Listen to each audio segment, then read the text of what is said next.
What is going on, ladies and gentlemen, and welcome back to the Philly Sports Pulse. I am your host, Jesse Sharon, and alongside my guy, Adam Den. So, Adam, glad to have you back. Thank you. Good The to be here. NFL is in full swing. hmm So, first off, I gotta get your thoughts hmm before we talk about the birds. Um, Playoff time, it's almost here. hmm So, there's a few games that I wanted to get your thoughts on. First, I think we got to talk about the big game tonight, the game that probably that in all likelihood hmm determines the outcome of the number one seed hmm potentially the Rams Seahawks. hmm How do you see that game coming out, especially with a Seahawks team that um, I would say barely beat a Philip Rivers esque hmm led Colts, Yeah. and a Rams team that um, it looks to keep up the pace, keep up their winning ways after a really solid game. I believe a win against the Detroit Lions. Yep. Yeah. No, it's a great question, Jesse. This is, I truly believe, a game between the two best teams in football. The Los Angeles Rams are first in DVOA, which is kind of the general metric that we use to measure NFL teams and their success adjusted to their opponents. The Seattle Seahawks are number two. And both on both sides of the ball have been as prolific as it gets. And I think, you have to look at this as a true preview of what could be the NFC Championship game. Now, this is also two teams coming off a short week. So I think there's an expectation that it might not look like the NFC Championship game tonight. And it's also a game in which one team has certainly had the other team's number a lot more than the other one. The Los Angeles Rams and this Chris Shula defense have terrorized, I'll say, Sam Darnold over the past couple of years with kind of the exotic coverages which they're able to run. The last time these two teams played, they were dropping back. Interior defensive linemen. Braden Fisk was playing in coverage against tight ends. Like, they were doing all kinds of stunts and tricks to really confuse the eyes of the quarterback. And given that, he turned the ball over a lot.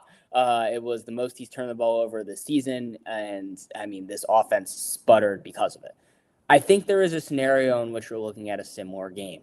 I think, because of Darnold's struggles over the past couple of weeks, that's a large reason why the offense has kind of been flummoxed. That Indianapolis Colts game, they simply weren't able to stay on the field because they are unable to run the ball. To start because of the play of their interior offensive line. I know Eagles fans know the feeling of that all too well, but then it forces them into these third and longs that they've struggled in as well. So I think there is definitely a scenario in which that is the case tonight, and this Rams team is able to kind of take over. The difference, though, is that the Rams are going to be without Devontae Adams, and I think we have to talk about that as key to whether or not this Rams offense is going to be able to succeed. I expect a lot more in the run game, a lot more trying to generate explosives there as they tried to last week against that Detroit Lions team, which similarly, when Adams went out, played a lot of cloud coverage, looked to take away Puka Nacua over the middle of the field. So I'm excited to see how these two teams kind of battle it out. I do think it is, maybe the most important game that we have left in this regular season. I couldn't be more excited.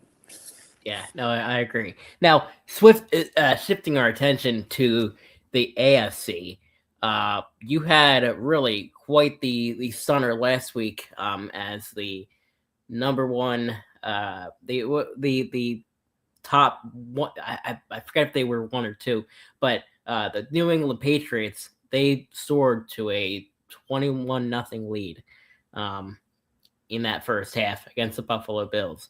And Josh Allen, who's definitely, it seems like he's after his slow start to the year, he became the Josh Allen that everybody knows and loves. You know what I'm saying?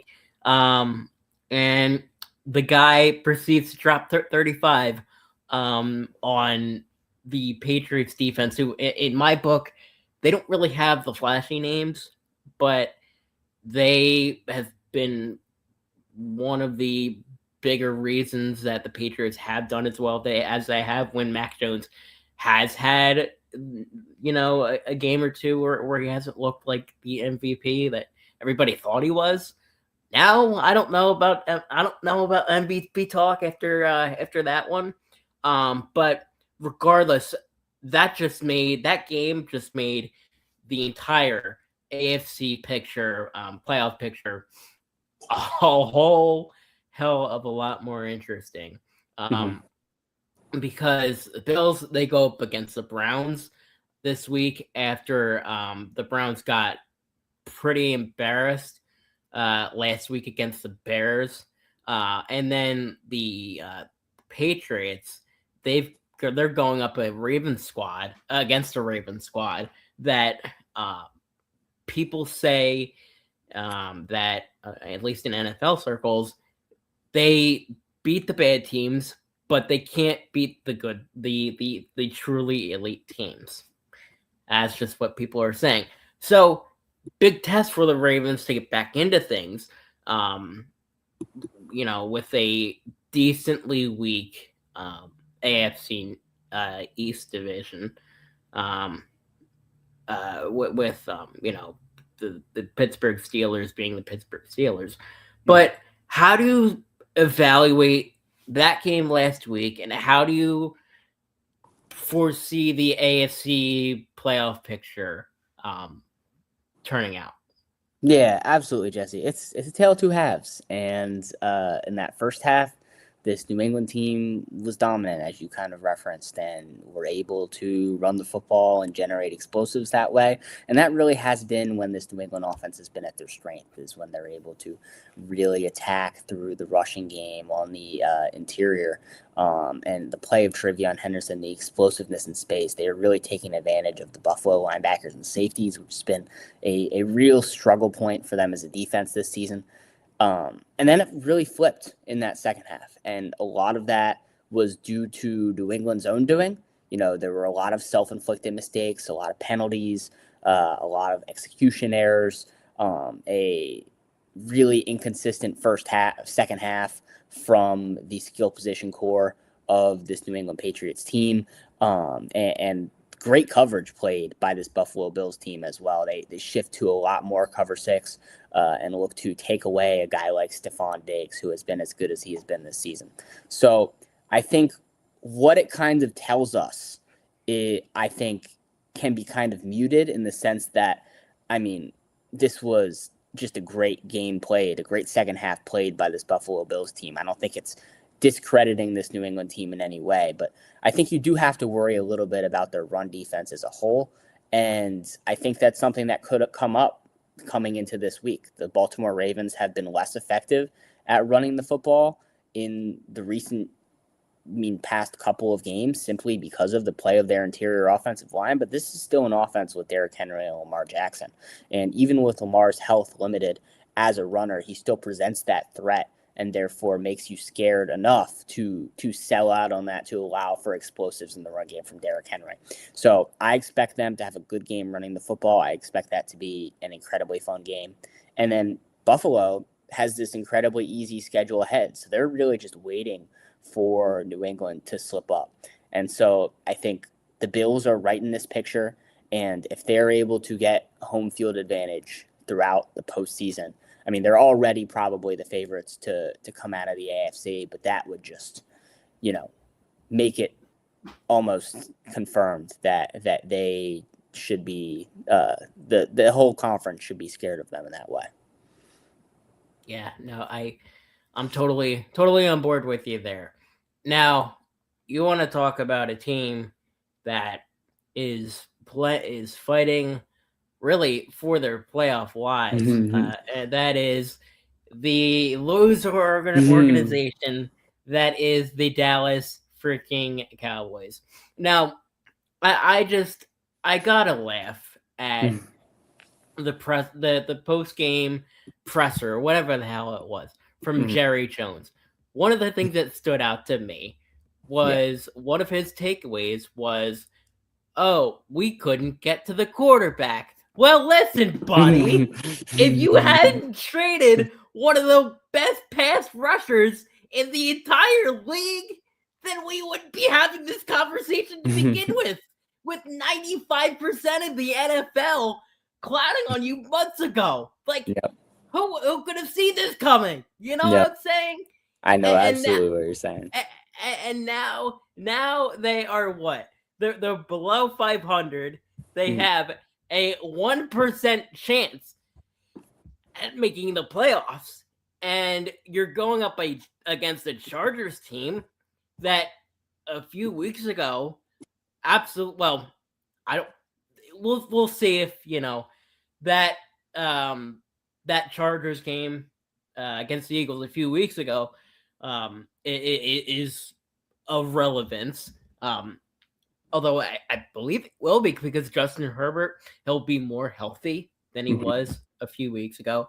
And really, this could be a pretty important game, for the Chargers as well. Right now, they're 10-4 on the year. And let me just see. Let me check for a second where they are in terms of, if the season ended today, where would they be in the playoff standing? So they right now they are the 5 seed, and they'd be going up against Pittsburgh. So they behind Pittsburgh. I don't know if you are challenging Denver at this point for that number 1 seed. I still think that is the Patriots and Broncos seed to lose. Although I don't know if Denver is true 1 seed material with the ways that they've been winning. Regardless, big game for the Chargers. And do you see any shot in the world that Dallas's playoff hopes survive after this week? Survive after this week? Absolutely, honestly. And I think that's simply because of the play of this Chargers offensive line over the past couple of weeks. They are quite possibly the worst unit in the NFL in that region because of the injuries that they've sustained at left tackle. And I mean, we were just joking about, the Cowboys couldn't get a pass rush on Sunday night. I trust actually that they're going to be able to get a pass rush on Sunday afternoon, just because of how bad this Chargers offensive line has been. Justin Herbert has been scrambling for his life, especially in that Kansas City game. Now, how have they balanced that out? They balanced it out through, a reliance on the run game. And it's been a lot better as Omarion Hampton has come back. The screen game with Kamani Vidal has also allowed them to generate explosives, despite Justin Herbert not having a lot of time in the pocket in the actual passing game. It's opened up the offense a lot more. So I think there is definitely a path for Los Angeles to come out of this game, putting up some points offensively, especially against some Cowboys corners who have really, really struggled over the course of this season. I mean, without Trayvon Diggs, it's been bad. And even when Diggs was playing, he was pretty bad himself. But I just, I think as far as playoff odds long-term, that is undeniably, not a reality, simply because of the fact that the Philadelphia Eagles are a win away from taking this division out of the picture. So we'll get into all of that in a second. But yeah, I would not be worried about the NFC East if I'm an Eagles fan, but I do think Dallas has a chance on Sunday. Yeah, no, I agree. One more thing, but actually, this isn't in my script at all, but one more thing before we get into the Eagles talk. For years, right? Now that the Kansas City Chiefs are officially done, eliminated, whatever. For years, I've always seen this narrative that Patrick Mahomes is at the level of Tom Brady. It's GOAT status. Now, after this week, they're done, and now it is confirmed that Patrick Mahomes has an ACL and MCL tear. Honestly, I find it kind of ridiculous that Patrick Mahomes is people still people still think that he is at Tom Brady GOAT status. Now that is not saying, right, that he's not better than any current starting quarterback right now. I still think, personally, I still think he takes the cake because he has the rings. But at this point, I don't know how you can argue that Tom Brady isn't the undisputed quarterback GOAT. Honestly, like I know he does the fancy, the sidearm throws, whatever, but like after what we saw this year from Kansas City, they just they couldn't get together. I think a lot of it has to do with age, and we saw the Super Bowl where they just got blown up by us, and that is not something that you saw from any Super Bowls that the Patriots were in that dynasty. And I don't know if you're going to see that sort of dynasty again. Yeah, I mean, I think what I've said till the end of time is that Patrick Mahomes is the most talented quarterback to ever enter the NFL. And I think that's largely, how I viewed things as he's continued through the early part of his career. I think any comparison to Tom Brady at this point is utterly ridiculous given what, he accomplished over a 20-year career. But I also think at the same time, I mean, we got to think about it like this is a guy who's 30 years old. And if Patrick Mahomes is able to play into Tom Brady years, why not? With the shout out KJ. That's very true. But why not with the ability to make throws at all three levels, and if he's able to heal healthily, the scrambling ability that he provides, consistently for that Chiefs offense, I think it's going to be fine. The bigger question, like you said, is the aging core, right? This is probably Travis Kelce's at least second to last year, if not his last year, and he has declined significantly physically to this point. This team has, been horrible at investing at the wide receiver position. You can tell this is not a talented room. Everyone outside of Rashee Rice has been disappointing so far this season, and even Rice himself hasn't been quite the number one receiver you've been looking for post-injury. The injuries on the offensive line, right? Josh Simmons gets hurt and you're like, oh my God, it's so great. They signed a swing tackle this offseason from the Niners that's going to be able to help out. Guess what? He gets hurt in the beginning of this game. And so Mahomes ends up running for his life, not dissimilar to how he was a year ago. So and then Andy Reid as well. The play calling so far this year, they were all so we're going to work on creating the explosive. We're going to work the middle of the field a lot more.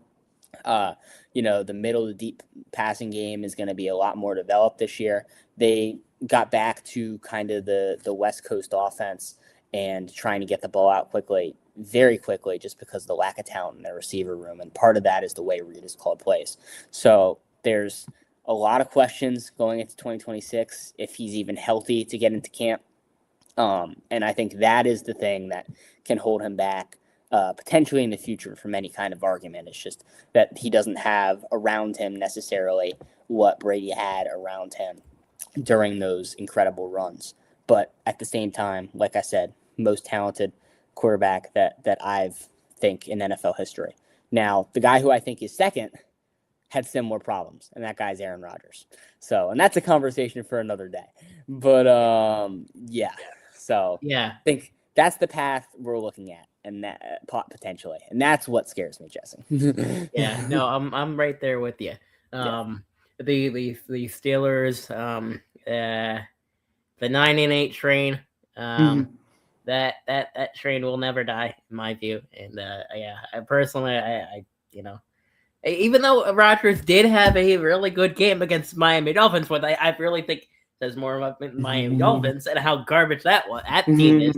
But that's here nor there. We got to talk about the Eagles now because honestly, they brought out the belt against. I hadn't seen this beforehand. I like that graphic. Yeah, no, they brought out the belt. I was thinking something more PG-13, but you know what I'm saying. But I don't want us to get immediately demonetized on this channel. So, but yeah, they brought out the belt against the Raiders. They really did, and I think a lot of it. I think one of the most important things to me that stood out in that game, 3 penalties, and that is the least all season. I've been of the belief a lot of this season that I discredited the offensive line, honestly, and the depth. I discredited the depth and health of this offensive line with the loss of Landon Dickinson and Lane Johnson in many of our games, and a lot of that led to penalties. This team defensively and especially on the offensive line, I'm looking at you, Jordan Mailata, they were dealing with penalties, and I think a lot of that had to do with the injuries. Now, this game, there's 2 arguments to be made here. One, that it's the Raiders. It's the 2-12, 2-11 Raiders, and you don't need to look too much at it. This team still has its problems and still is playing the Bills in 2 weeks. And we still may be in trouble. But on the other hand, you had those 3 penalties, which is the least all season. You had Jalen, who was almost perfect in completions, 12 for 15 up about 175 yards ish, I believe. And some of those throws to Dallas Goedert, I have been screaming for weeks for us to be getting the ball to Dallas Goedert. He is one of the most underrated tight ends in the entire league, in my opinion.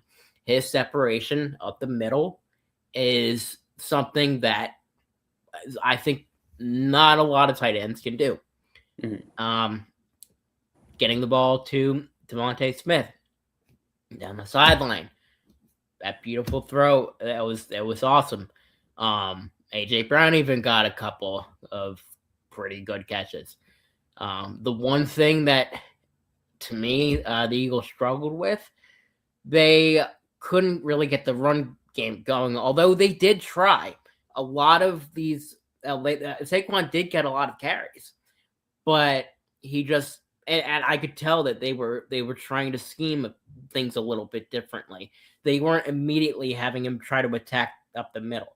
They were trying to get him to do cuts. And now they weren't the most drastic cuts in the world, but cutting to the left and then trying to bust a hole and get a first down on the left side, bust a hole and get a drive going down on the right side. But I think a lot of that, again, has to do with the offensive line and the health of the offensive line. And this week against the Commanders, it's the same sort of deal with that going up against Washington. You're going to be without Lane again. And you're going to be, on the defensive front, you're going to be without Jalen Carter. Thankfully, that didn't seem like it hurt the Eagles too much last week against the Raiders. And I don't think it will again, because the Commanders are going to be without Daniels. And they are throwing out Marcus Mariota. So the Eagles defensive line, there isn't a big need for them. But at the same time, they're going up against the Bills like in 2 weeks. They're going up against a Josh Allen that is back to form. But there are some bright spots. Adoree Jackson, I was crapping on the guy a few weeks ago to start the year, but he's settled into things. Cooper DeJean has been awesome. Quinyon Mitchell, to me, he's a guy that I don't understand why people aren't talking about him more. Mm-hmm. To me, he's top 5, top 3 defensive player of the year award level. It is insane the plays he makes, and he barely gets his name called at all. The Kobe Dean, he had a great game against the Raiders. He was a guy that I said would have a good game against the Raiders. Now, he didn't have the pick 6, but he had an interception or 2. He had a couple of pass breakups. Actually, I believe Jalen Phillips had a pretty huge pass breakup there. I believe it was in the second half. But regardless, overall, really, really good stuff from the Eagles defense, who let up, I think, 75 yards against the Raiders, who like, they have playmakers, right? They have Crosby, and they have that tight end, who, to me, I saw Bowers. Bowers, and I'm like, hello, who are you, and why? I'm sorry, I was unfamiliar with your game. You know what I'm saying? But I mean, really solid stuff from the Eagles last week, and I don't know. I feel like they can keep things up against the Washington Commanders. What say you? Yeah, Jesse. I mean, I won't say I'm going the opposite direction. I'll say that. I do feel optimistic. I feel more optimistic than a week ago than I did about the Philadelphia Eagles. I think partly because I've never reached the sky is falling state, I think, with this Philadelphia Eagles team. And I wasn't here to come on and talk about it last week, so I guess I'll do it now. I thought that Monday Night Football, despite the turnovers, despite all the ugliness within that game, that what they did offensively showed progress. They were able to marry the run and the pass a lot better than they had in previous weeks. I thought it was a well-called game, actually, by Kevin Patullo.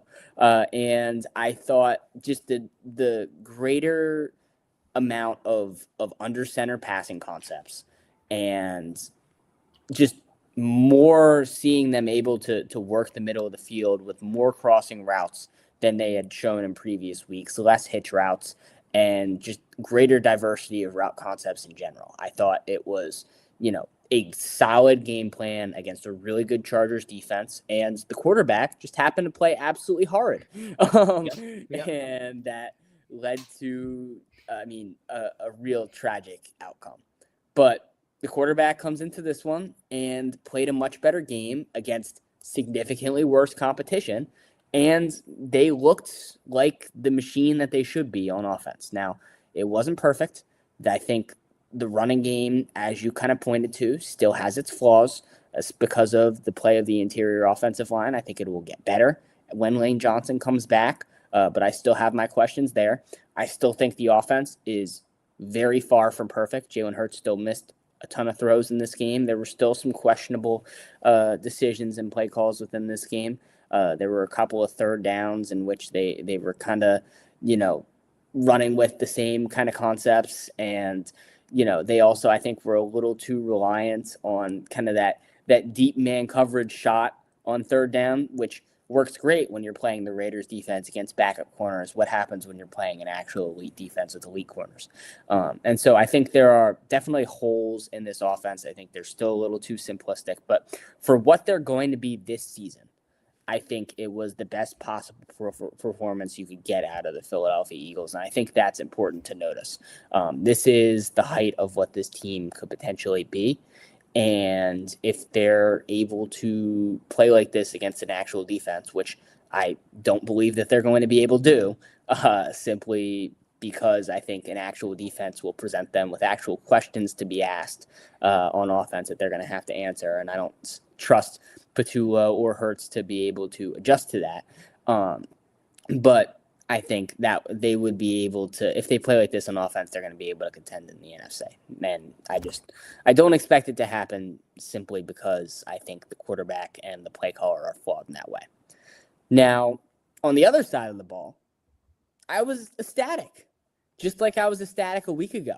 The performance against the Chargers was one of the best defensive performances in the NFL last season, and they followed it up with maybe the best performance in the NFL on defense this season. They limited the Raiders to 75 yards, Jesse. 75. That's it's pretty good. one of the lowest. I think it might actually be the lowest in the scoring era. It is the lowest in Raiders history. Yes. Since 19, I forget if it's 1969 or 1989. Yeah. Like that. Now, listen, it's the Raiders. I don't think the Raiders. I mean, listen, the Raiders were what? They were good in the 90s. The Raiders are, the 90s, yeah, you know. Yeah. So this is a horrible offense. Don't get me wrong. Like this is absolutely unwatchable football because of the play of the offensive line and because of the quarterback play as well and the skill positions as well. But I thought this was really telling as to what this secondary is going to bring, as you kind of referenced. Cooper DeJean was incredible in this game. Quinton Mitchell was incredible in this game. Adoree Jackson has really settled in over these past couple weeks. He had a great game against the Chargers, and he had a great game this week, really starting to fit into the system and be a lot more physical in man coverage and really hold up. And so I'm excited to see how he continues to develop over the course of the season. I think the better safety play has helped him as well. Having Marcus Epps in there has been really helpful. He's played better football than Sidney Brown ever will in his career. Sidney Brown has been horrible. And I agree with you there, and I think a lot of folks at 302 would agree with you there. Yeah, absolutely. He's been rough. He's horrible. And Reed Blankenship being in there as well, playing better than he did earlier in the season. I was very critical of him early in the season. I think he's played better over these past couple weeks. So this is the ceiling of the Philadelphia Eagles, right? It's elite defense. They run a simplistic offense, but they don't make mistakes, and they do enough to win you the football game. It's what we saw against the Packers. It's what we saw against the Lions. Now, is it going to be enough against the top contenders in the NFC? I still highly, highly, highly doubt that, but it feels nice to get back on track. That is for sure. Now, this game is sort of... I got two questions for you. First off, this game sort of... It's... To me, it is all about, momentum, right? Mm-hmm. But listen, I know we're going up against a Raiders squad or a Commanders squad that isn't good and hasn't been good for weeks. Mm-hmm.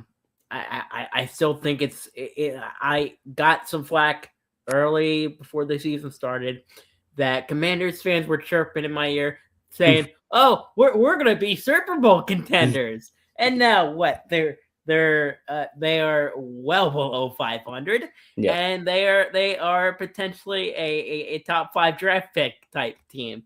Mm-hmm. Now, I think a lot of that has to do with the health of Jaden Daniels, but overall, huge step back from those guys, and I guess my point being, I don't know.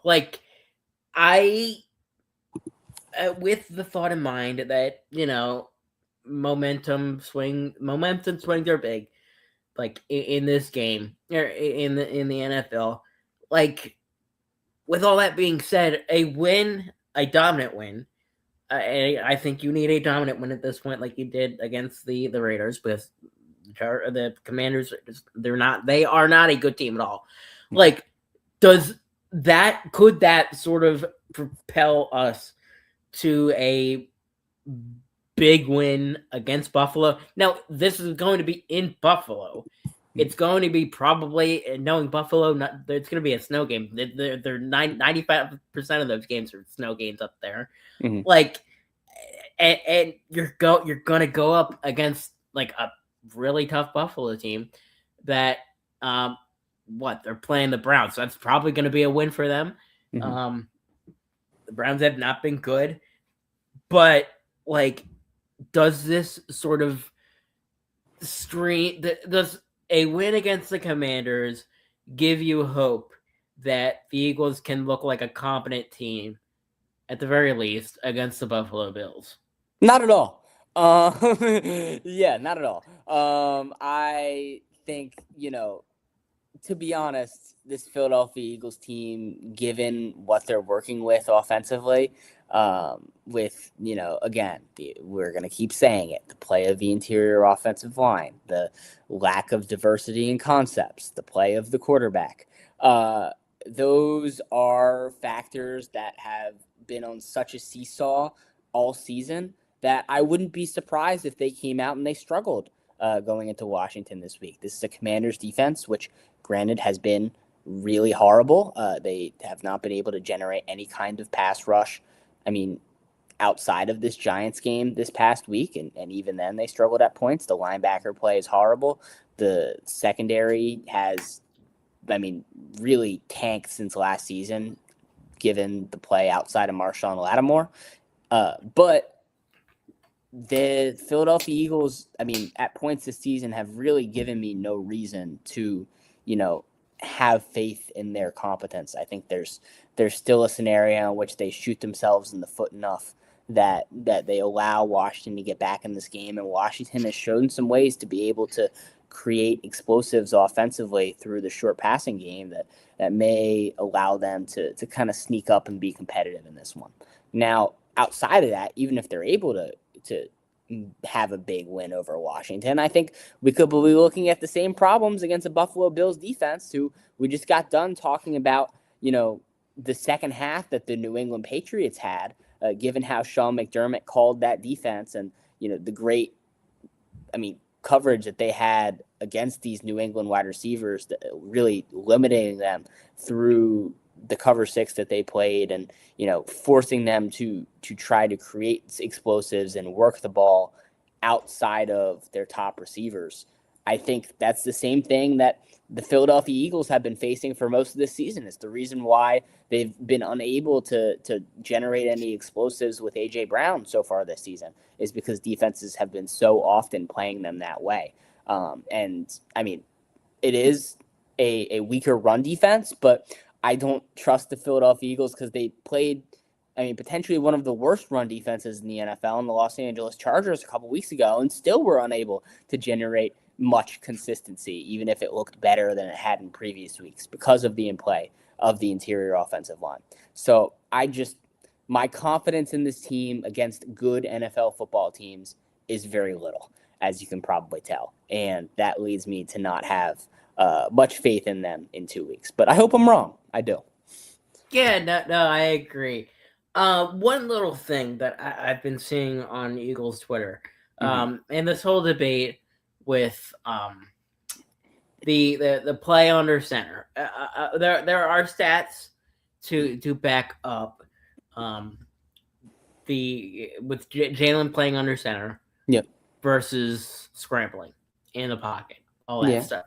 Now, my thought is this: that being him under center, that is a perfect world with a perfectly healthy, perfectly aligned offensive line with Lane Johnson healthy, prime Jason Kelce back on the team in full force. Sure, Mailata looking like himself, and this year it's just not that. So I don't. To me, I don't know if I don't know. I guess if there's validity to this under center stuff, because in reality, you're not getting the offensive line that gives Jalen time to throw the ball and stay in the pocket, all that stuff. Because by the time he gets the ball snapped to him under center, he's getting pass rushed by, Khalil freaking Mack, almost immediately against the Chargers, and then he's forced into throwing these horrible balls like we saw against the Chargers, where he had where the Eagles had 5 turnovers, and Jalen had a lot to do with them. We saw the week before against the Bears. He kind of, I don't know if this was sort of due to the offensive line, but like he chucked the ball into double coverage and he sort of said, "Screw it," like I don't know if there's validity to all that stuff, and I I don't know exactly how you fix it with the current roster that the Eagles have. So, and I'm going to stop you because I'm totally on the opposite. I mean, the play of this offense when they have gone under center has been so much more prolific because of the explosives it creates in the run game and also the ability to diversify by concept when under center, right? It's allowed them to really, like we talked about, like you're marrying the run and the pass, right? A lot of the less of the kind of static lack of offensive consistency that you had before, where it was like, oh my God, we're running inside zone on first down, we're running outside zone on second down, and then we are going to throw a screen on third down that's going to go 5 yards, and we're going to go 4 and out. Now you're able to generate more explosives through your ability to get Saquon going downhill. You're able to run different run concepts like maybe an ISO or a duo, and then open up the passing game as well through having to run less simple concepts outside of the numbers, and just, making the offense more complex in that way. Now, I think there is an argument to having Jalen in the shotgun a lot, and I've understood the argument of that for a long time when he's effective as a runner. And I do think they need to call more quarterback runs because them calling the most quarterback runs of the season against this Raiders team led to their most efficient offensive performance. I think that's a key part of this offense.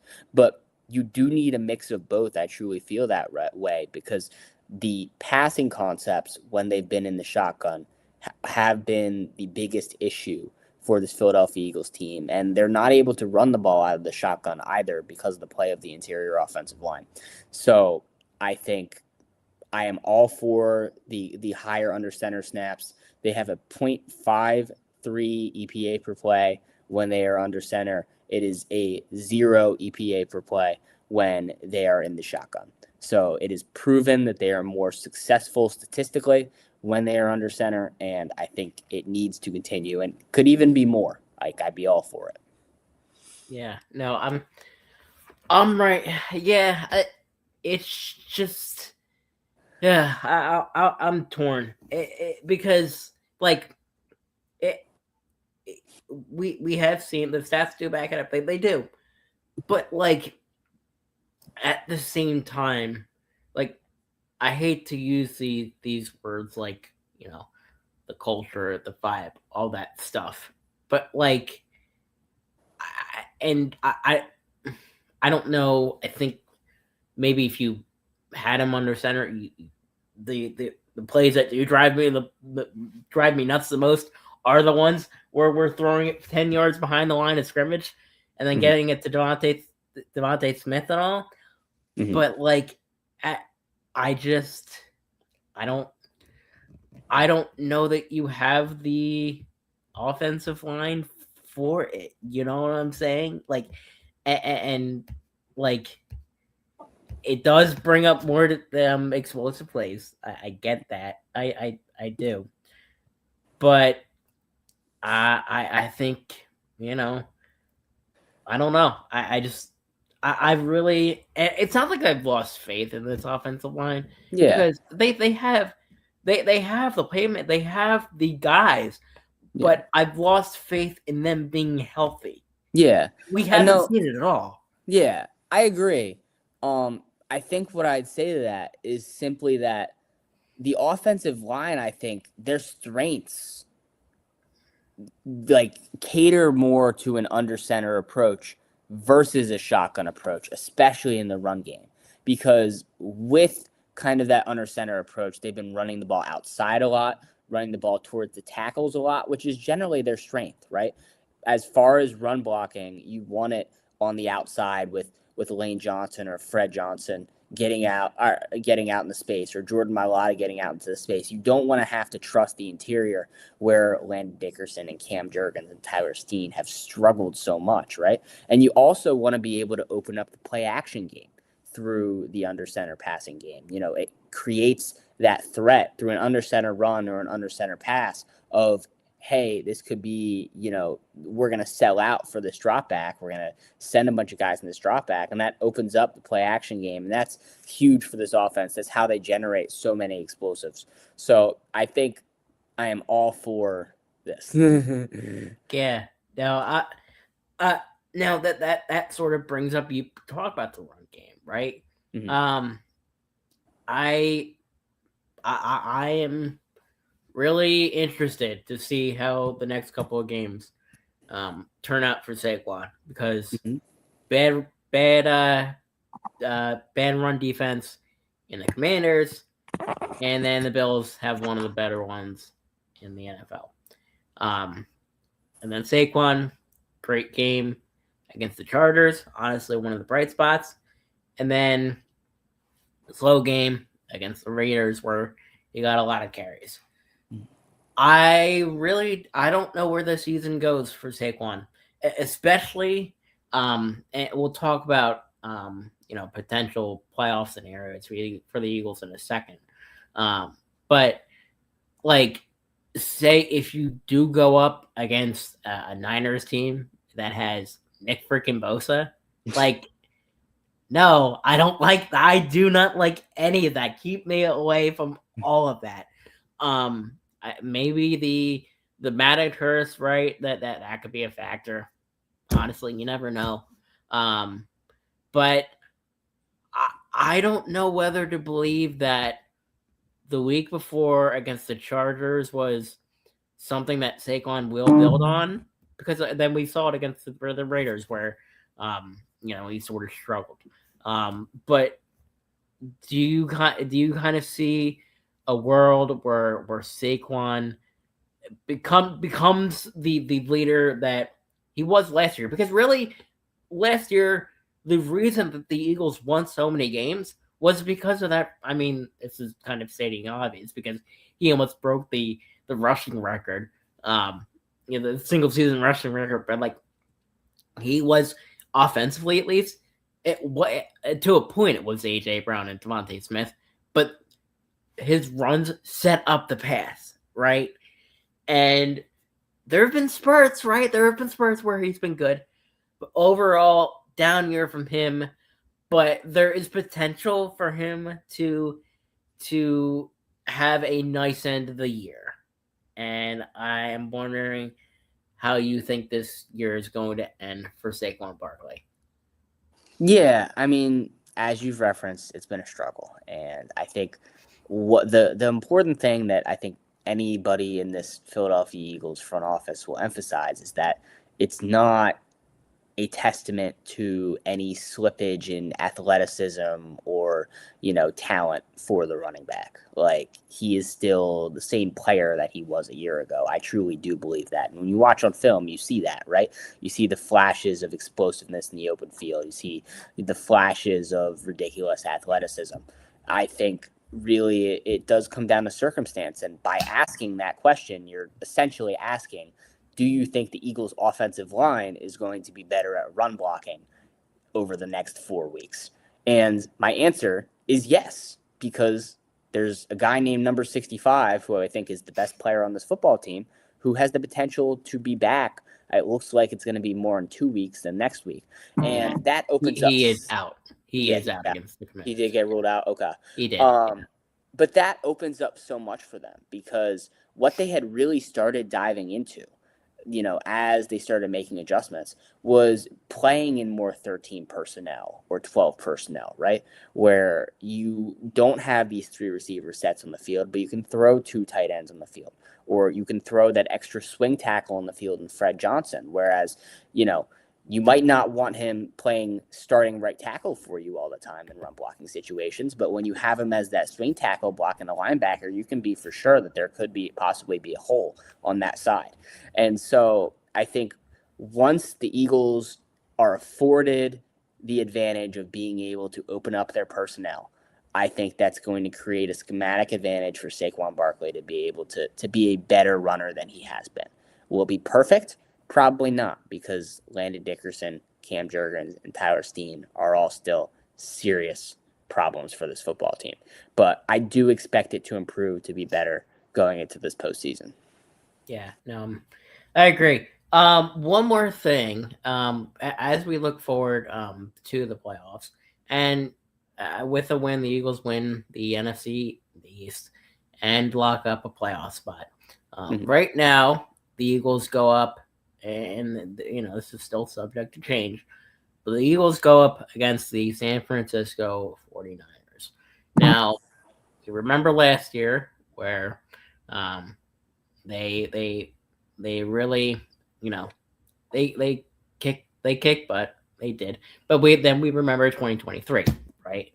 Where that loss essentially led to the collapse that nobody likes to talk about in the city, but it just that's how the Eagles, that's the way the cookie crumbles.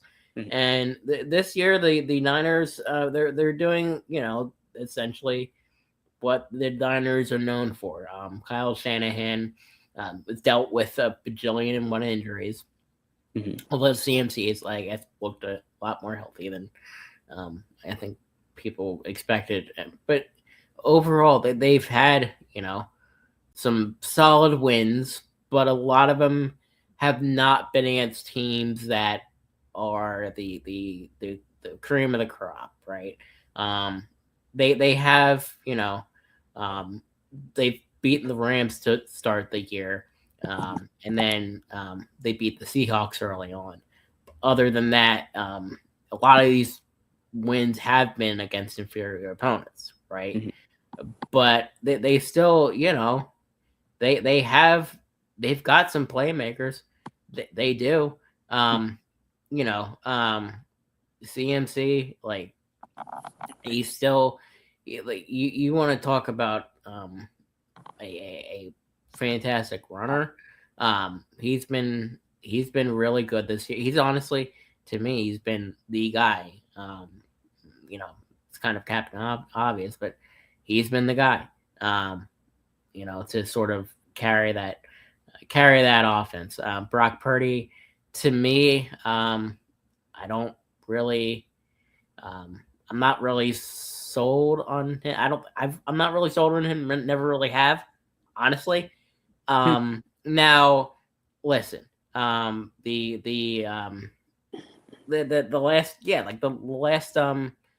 last few games, he hasn't thrown over 100 yards since the Giants game. He hasn't had over 100 yards since the Giants game. So he's throwing touchdowns, but he threw 2 against the Arizona Cardinals, and then one against the Cleveland Browns, and another against Tennessee. Again, these are the lowlifes of the league. So there's 2 things. There's 2 aspects to it, right? There's 2 aspects to this stuff. One, the Niners have had our number in the past and have the run stopping ability in Nick Bosa, who has been really good. And CMC is he's been a big factor in getting the Niners to where they are now. They have wide receivers that make plays when they need it. So I don't know. I think there is a world where the Eagles could beat them and a world where the Niners could beat the Eagles. So how do you see that potential game shaping out? Yeah, Jesse. I mean, it's a matchup where I would favor San Francisco, and really, again, it comes down to my lack of faith in this Philadelphia Eagles team against, really any legitimate contender. And not that I view San Francisco as such due to the injuries that they've suffered on the defensive side of the football. You lose Bosa, you lose Warner, so many injuries this season that have really hampered that unit's ability to succeed. But at the same time, this offense has looked just as efficient as they have been in the past, these past couple weeks. Brock Purdy played a fantastic game last week. I know it was the Titans, but he was incredible. They were able to really create a lot more over the middle of the field. It was a big George Kittle game, get their playmakers in space. Ricky Pearsall looked like he was back, after a couple weeks of kind of being slow. And Christian McCaffrey, like you said, has still, been able to be the great back that he's been. He's not quite as explosive as he was in his prime, but he has still been really good this season. And I think, I see a scenario in which they would be able to simply control time of possession, control the clock, and grind their way to a victory because of my lack of faith in the Philadelphia Eagles offense. And so I would definitely lean San Francisco there until the Eagles prove me wrong. Yeah, no, I could see it. I really, to me, the strategy to beat the Eagles is really simple. Wear out that defense and make the Eagles offense prove to me that they can do anything. Yep. And like we saw it against the Bears. I'll preference this by saying, yeah, I know they let up 300 yards on the ground, but I take a deeper look at that and I say this. I think that is due to the Eagles offense doing nothing and the Eagles defense tiring out. Like they had no chance to get back on the bench and take a freaking breather. And they haven't this entire year. Like, especially against the Chargers, dude, Jalen had 5 turnovers, And what does that mean? The defense is right back on the field. And they had to chase down Justin Herbert, who, he had the bum wrist or whatever, but, he still played with heart. He played with guts, and he played with energy that the Eagles defense late in these games, they really have to, muster it up. And I think a lot of the reason we haven't seen these games where, last season, a lot of them were won in the fourth quarter, either by Saquon breaking out a run or the Eagles defense stepping up clutch in the fourth quarter. They haven't had the opportunity, I feel like, to do that because they've been gassed, Yeah. So I don't know. I feel like that's been the strategy to beat the Eagles for months, honestly. Yeah, no, I'm in complete agreement. I mean, we are talking about two of the greatest defensive performances by any defense of this season in the Chargers game and the Raiders game. And yet one of those ended up being a loss simply because of, the way they wasted it on offense. I have so much faith in this defense. They've been so great over the past couple weeks. And simply the Eagles offenses, with all their talent, their inability to really figure out an identity as a whole has been really tough. They showed flashes of an identity, and that should be our takeaway from this Raiders game. But, there's still a lot of questions to be answered. And I think in 2 weeks, we're going to find out a lot about them. Yeah, I agree. One more topic, and then I know we're running a little late, but I think we really have to talk, and I can take the majority of this. The Phillies, they had one hell of a week. After signing Kyle Schwarber, they weren't done. First off, you sign Adolis Garcia, who, to me, I think there are two aspects to this part. One, right, people have been complaining that, we love that, but this guy's just going to be the next Max Kepler. And to that, I say this. I brought my own advanced stats. You bring out the NFL advanced stuff, I bring out the MLB stuff. And to that, I say 8 better WAR, more games played, more plate appearances, more hit that's in a sampling size since 2021 to 2025. More WAR. more games played, more plate appearances, more hits, home runs, RBIs, stolen bases, batting average, slugging percentage, OPS, and OPS plus. And the stuff that matters, 1 championship, 2 All-Star Game appearances, a Gold Glove, and an LCS MVP. Max Kepler had none of that. Will had none of that. Dude's a certified bum. Dude's a certified scrub. Wow. And yeah, no, Max is I've catching been strays. Dude. Max is catching strays. Listen, honestly, tell me one moment where Max Kepler stepped up for this team. No, dead silence. There was none. Bad signing from the start, and I really, I really think that Adolis Garcia will step up for this team when needed. He had just an absolutely fantastic 2023 postseason where he hit 323, and he won the World Series with the Texas Rangers. 323 with 20 hits, 8 homers, 22 RBIs, and 11 runs scored in 15 games in the 2023 postseason, where he won his first league championship and MVP in his first World Series. This is the thing with me.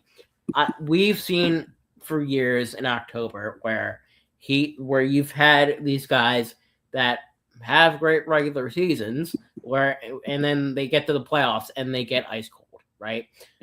Adolis Garcia, El Bombi, that's his nickname, has done nothing but show up when it comes to the playoffs. And I mean, you're looking for those types of guys. And honestly, in the dimensions that Citizens Bank Park is and has, I see a guy that has 25 to 30 home runs a year. And he averaged from 2020 to 2021-ish to 2024, he averaged 30 home runs a year. From 2021 to 2024, he averaged 30 home runs a year. I've been screaming, and I think the entire fan base has been screaming for a right-handed batter that has pop. He's got exactly that when he's healthy. In 2024, in Ottawa, he was dealing with an oblique thing. That's why his defense was bad in 2024. He got healthy in 2025, and you want to talk about a guy that has, elite defense.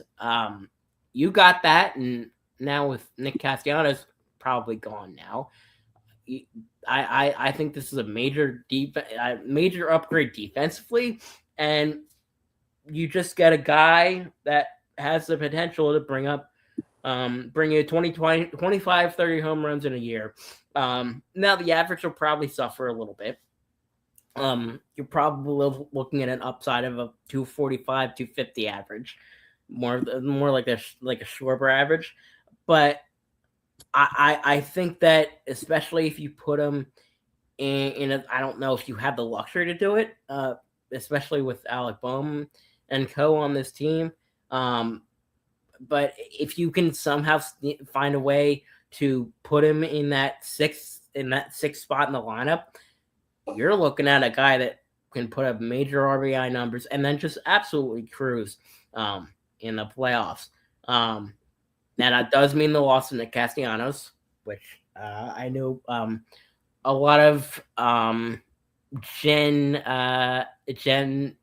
millennial Gen X moms out there aren't exactly thrilled with. But listen, Nick Castellanos' tenure with the Phillies, it's a complicated one because while he did have a good NLDS against the Braves a few years ago, he's not the guy that I feel like a lot of this city thought he would be. He came in from Cincinnati in 2021 with like a 25-30 home run season, 280 average, and I think people thought that would play. That would continue, and it just didn't.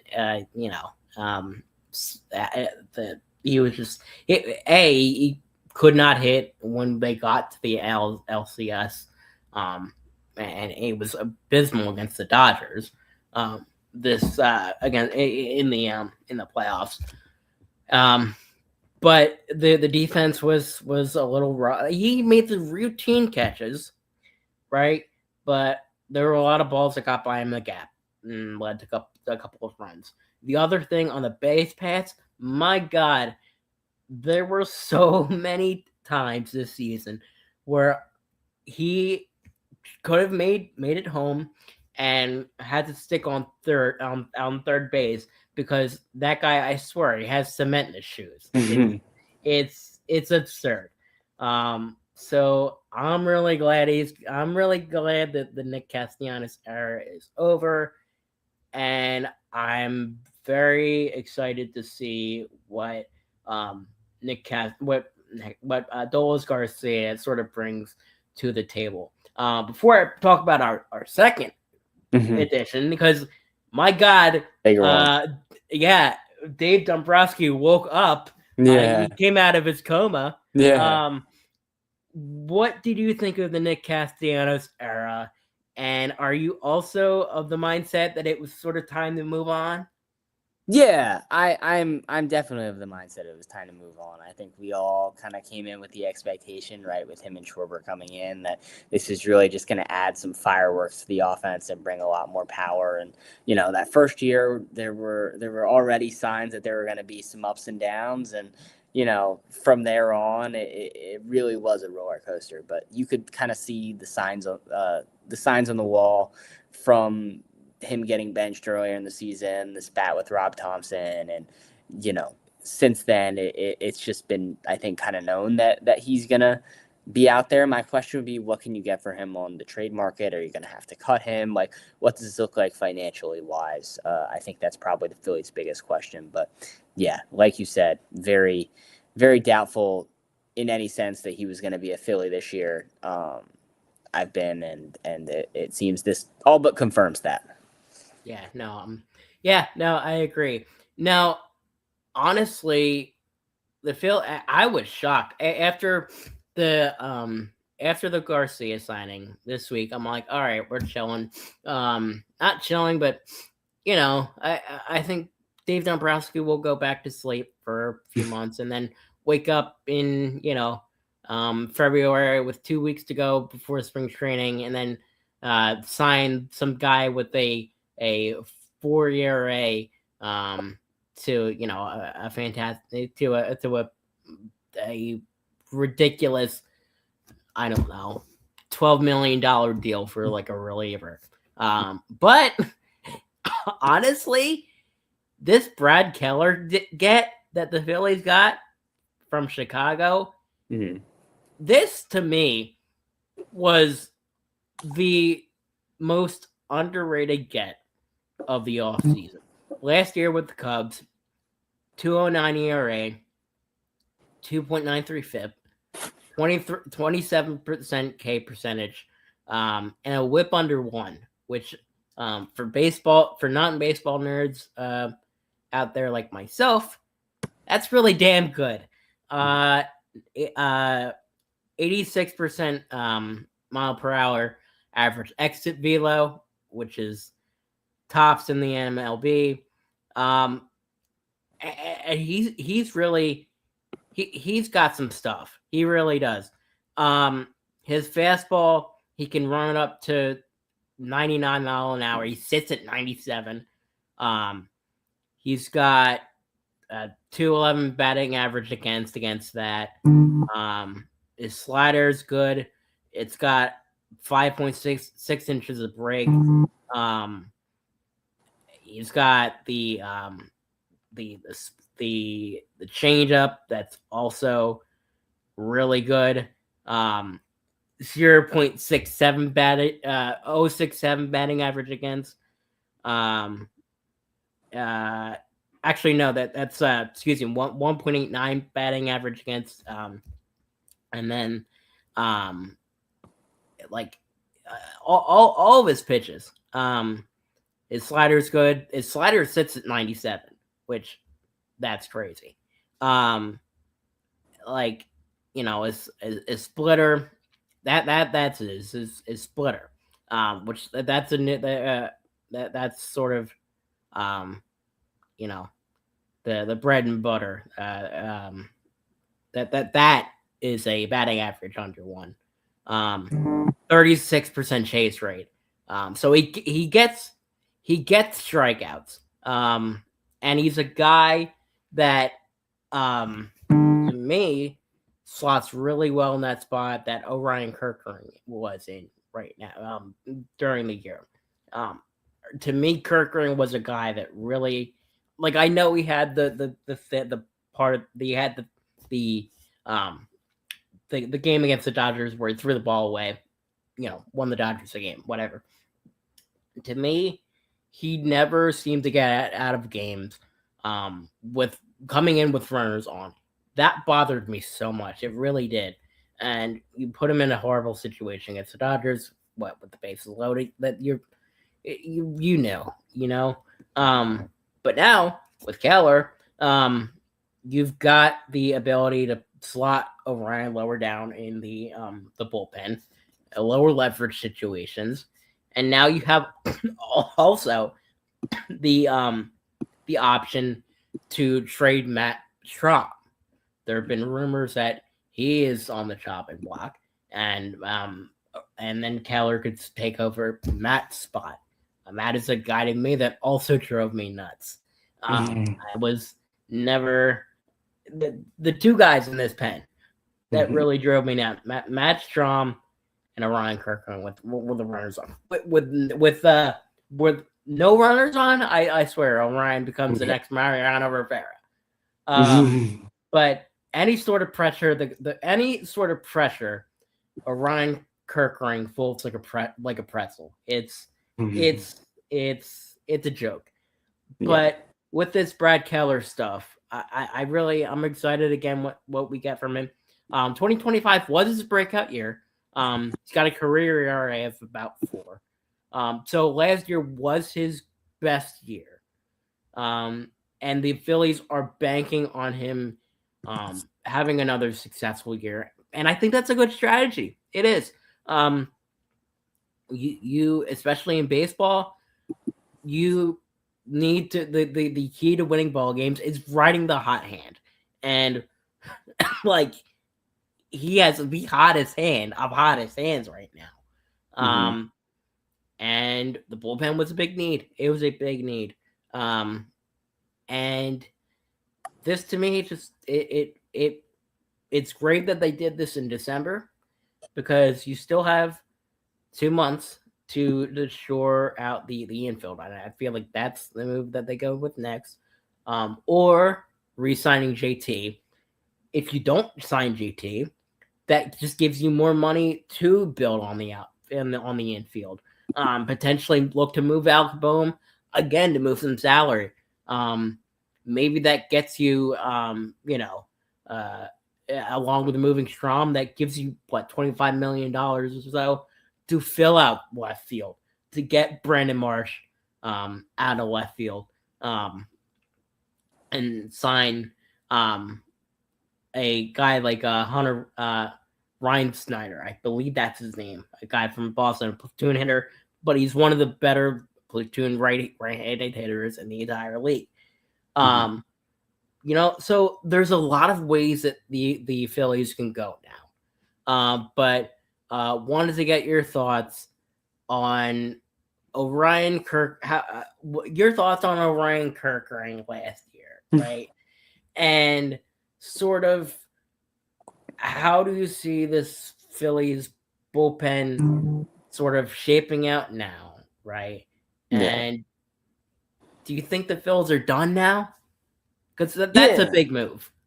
Yeah, it's really interesting, Jesse. I think from my perspective, I like you talking about that Matt Strahm stuff because the stuff that I'm reading kind of points to the Orioles as a potential suitor, and that's something that I've found really interesting is, maybe they look for that catching prospect that has been, kind of up in the ranks and, kind of the questions with JT Realmuto and his future with this team, the play of Rafael Marchand in his Phillies tenure, and I think that's a place where you really could look to upgrade, and that would be very exciting.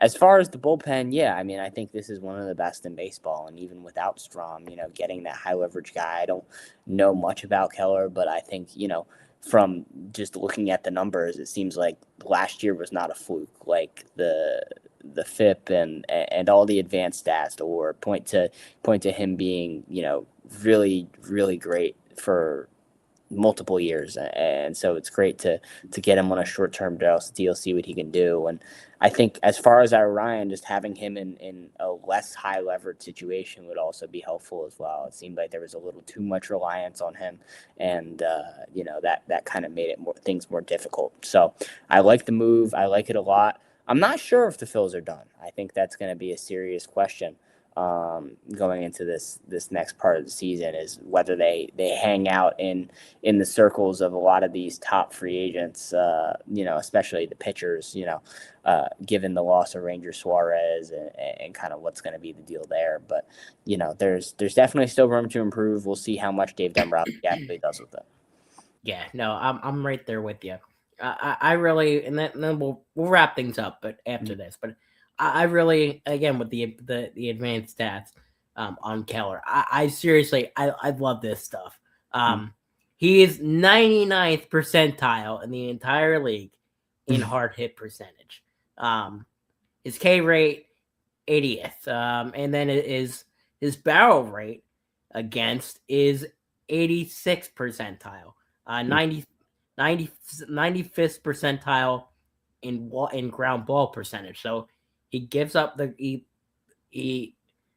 elicits soft contact and doesn't give up the hard stuff. His expected ERA, 93rd percentile. So to me, I could see him on days where Duran doesn't close.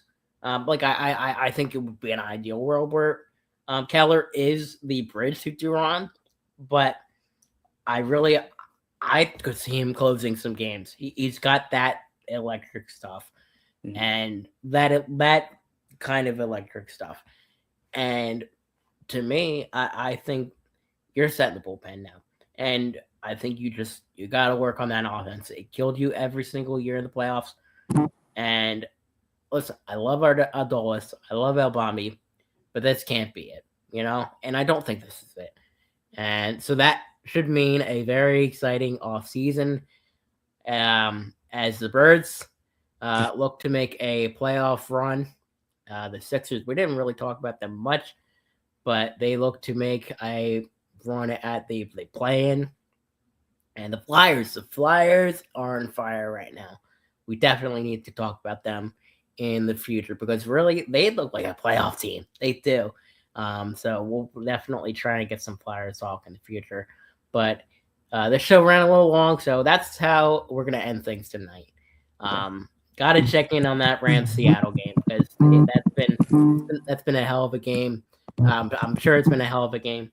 And yeah, that's gonna wrap things up. Yeah, that's how we're gonna wrap things up. And we're gonna talk to you guys next week, and we'll get a clearer picture on the NFC picture. Hopefully, the Eagles will have won the NFC East by then. But until then, I'm Jesse Sharon, alongside a guy Adam Den. Appreciate y'all for tuning in. Have a good night, everybody. Go Birds. Thank you guys. Have a great night.